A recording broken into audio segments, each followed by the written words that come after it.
So when it comes down to day-to-day numbers, we do all know our weight, our height, our blood pressure even, and our blood sugar levels. But do we actually know our money?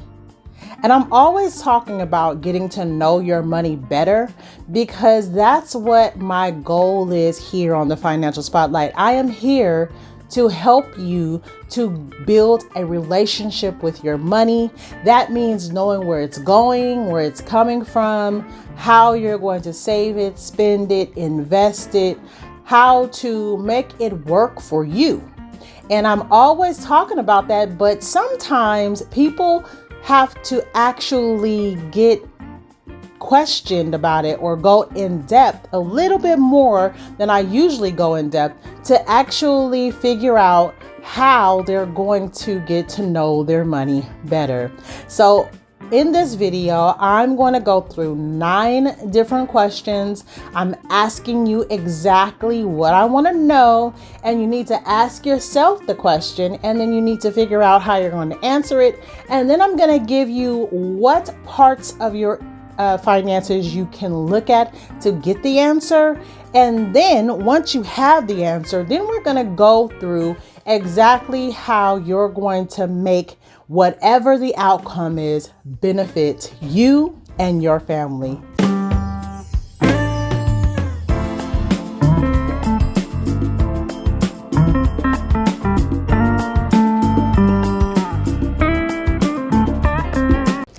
All right, question number 1. Do you know if you spent more or less than what you brought in? All right, we're going to look at your cash flow to see if we can help you answer this. So let's look at cash flow. Your positive cash flow is when you are having more money coming in than you have going out. And this is a timeless, fundamental principle of financial health. So let's go a little bit deeper and let's see how you can figure out your cash flow. So what you're going to do is you're going to add up how much money you bring into the household, and then you're going to look at about 6 months of your credit card statements and your bank statements from your bank. Then you're going to total up all of those expenses and subtract them from your monthly income. And then that's how you're going to find out how much cash flow or net income or whatever that you have.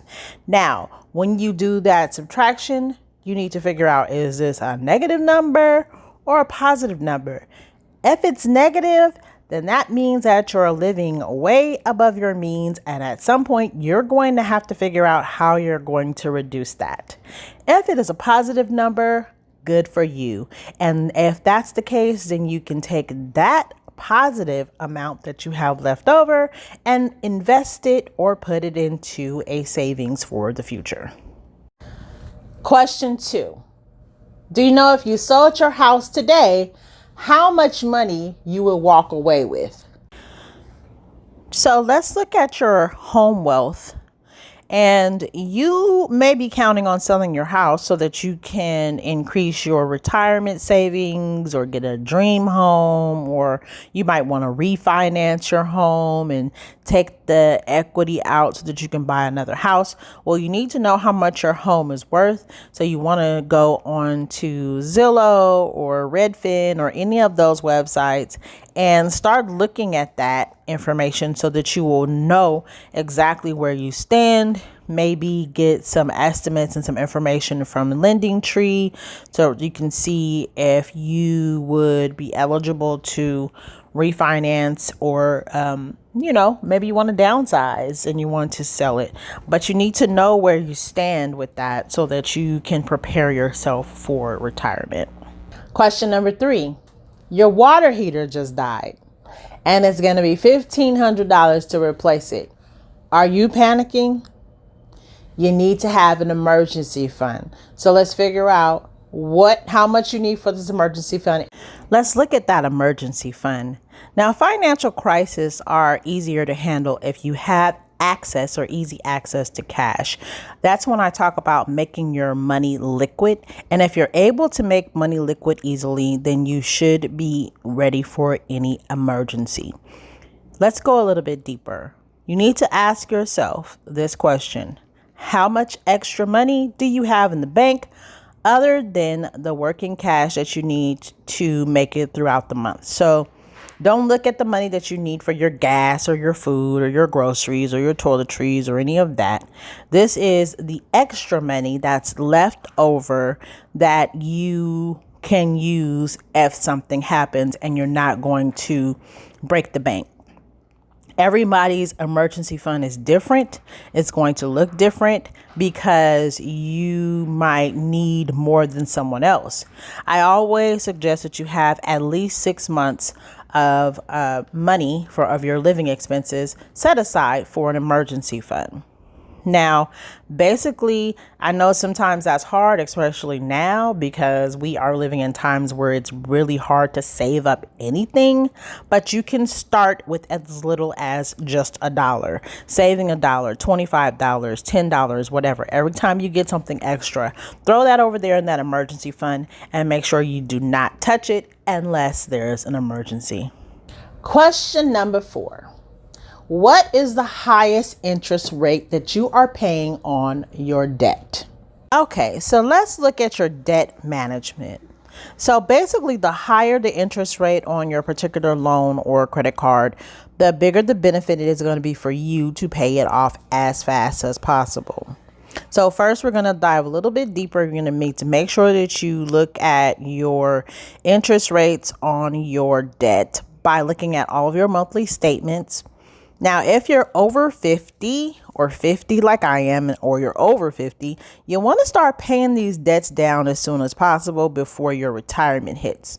It's a good idea to aggressively focus on the higher rated debt, such as credit cards or any of those type of things, or loans that are like vehicle loans that might be high. You want to start trying to pay those down as soon as possible, and then do like a snowball effect where you pay down the highest ones and then you go on to the lowest ones later on.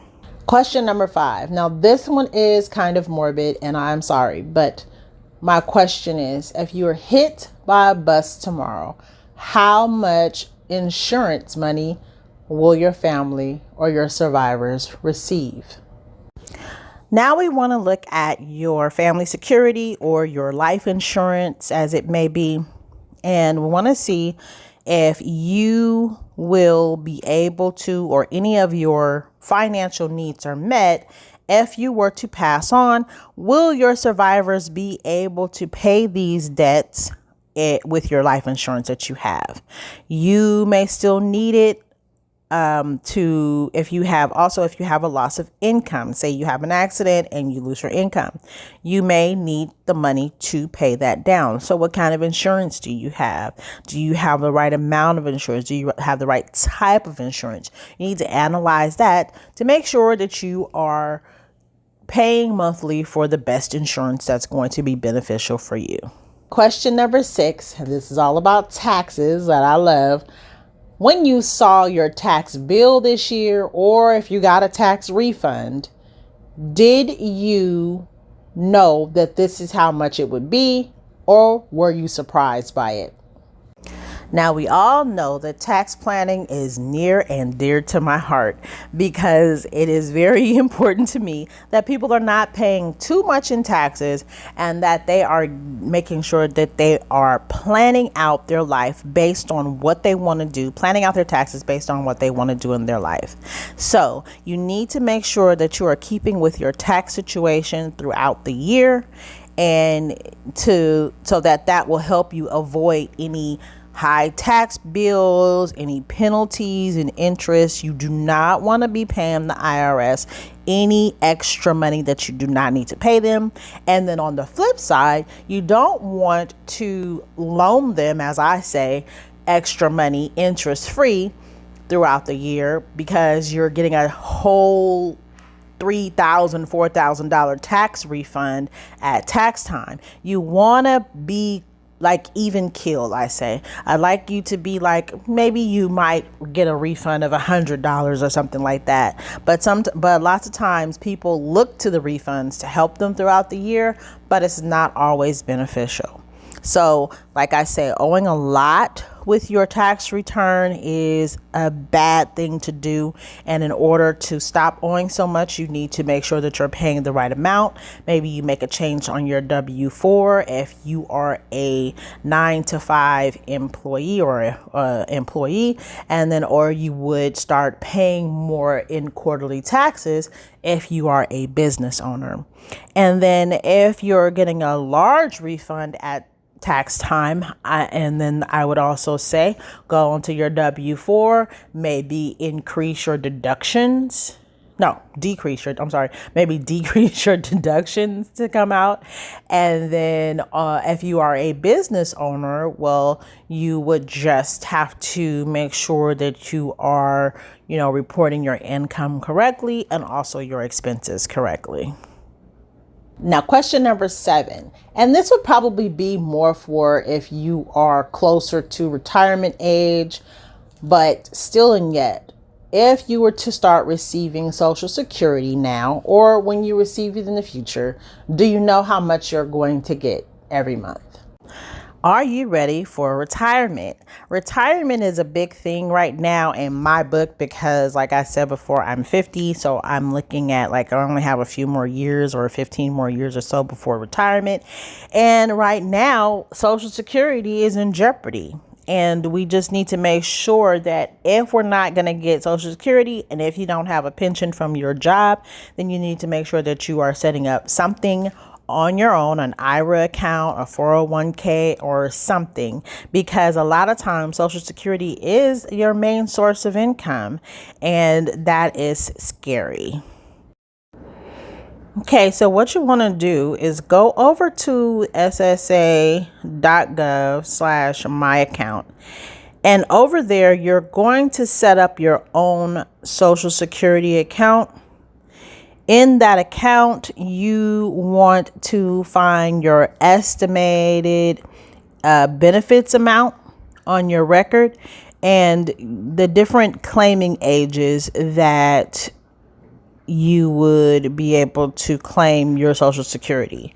So once you have all of that information, it will help you to know where you stand and help you better plan for your retirement. So go ahead and go to the website and set that account up for yourself, because it will be beneficial for you to have that information. All right, question number 8. Do you have, or if you do have, retirement savings? How much of it is in stocks and how much of it is in bonds? And do you know how quickly you can liquefy it? Now, if you do have any investments, let's look at your investments and the risk that you are taking. So the ratio of stocks and stock funds to bonds and bond funds in your portfolio is usually a tension between risk and reward. So usually stocks offer higher potential returns, but they're also more prone to downturns. So it's a lot of times stocks will lose money as opposed to gaining money. So if we look deeper, we can look at your latest retirement account statement. And this should show you a table or a pie chart showing you exactly what percentages of your total holdings is in stocks and then what percentage is in bonds or in cash. And as you approach retirement, you want to make sure that you reduce your risk. So not completely, but you want to keep it like 50-50. You don't want to have high risk and as you get older, you don't want to have high risk. For most people, though, that are not in the area where they need to retire, if you're younger, then it's fine for you to do 60-40, like 60 stocks, 40 bonds, and that would make sense. But as you get older, you want to do 50-50. Now, it is very important that you invest in what's known as a target date fund. So a target date fund is where you would put in what's the date that you plan to retire. I know everybody doesn't always know that, but just estimate. And then that way you will see what would be beneficial for you to invest in. And it will, as you get closer to retirement, the investments will become more conservative. And last but not least, question number 9, and I talk about this a lot. Do you know how much your net worth is, or how much you're worth? I know that you're a great person. I know that you are valuable to your friends and your family, but financially, how much are you worth? Now we want to look at your net worth. And your net worth is simply how much you have minus how much you owe. And it can be a guidepost to the road to your future. So it helps you get a sense of how many resources you have and if you need to go into them.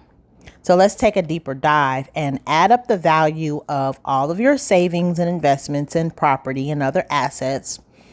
And then you're going to use that number and subtract all of your debts, and the ending number will be your net worth. Now, I have made an entire video about how to figure out your net worth and what to do if your net worth is negative, and what you should keep doing if your net worth is positive. So I will link to that video down in the description box if you want to take a look at it, because it will help you to set up everything for your net worth. But basically, for example, what can you do to either increase your assets or decrease your debts to make sure that your net worth is in the positive rather than the negative? Wait, before you go, thanks for joining me today.